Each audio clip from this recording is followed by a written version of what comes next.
வணக்கம் மண்ணின் மைந்தர்களே. இந்த பதிவு பார்த்தீங்கன்னா ஜாதகத்தை பற்றியது.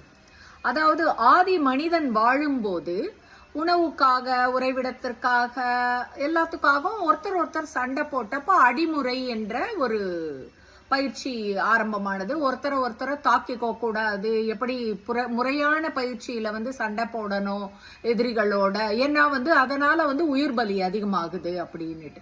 அப்போ அந்த நேரத்துல நிறைய பேருக்கு மரணங்கள், நிறைய செயலிழப்புகள்லாம் நடக்குது அப்படின்றத உணர்ந்தவர்கள், அதாவது மனிதர்களிலேயே நல்ல ஆத்மாக்கள், அதாவது மற்றவர்களுக்காக வாழ்பவர்கள், அவர்கள் தான் சித்த புருஷர்கள்.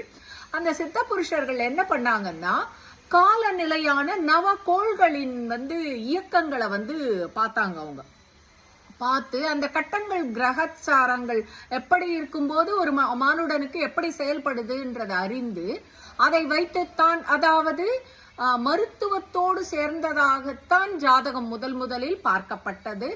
அதாவது அது ஒரு மானுடனுக்கு பார்க்கப்பட்டது. ஆனா அது ஒரு என்னன்னா, ஒரு தனி மனிதனோட ஒரு கேட்லாக்னு சொல்லலாம். எப்படி ஒரு ப்ராடக்ட்டுக்கு கேட்லாகோ அதே போன்றதுதான் ஜாதகமும். அதை பார்த்து நாம அப்பப்போ நான் அங்கு காலநிலைகளோட சரி செய்து கொள்ளலாம். நன்றி.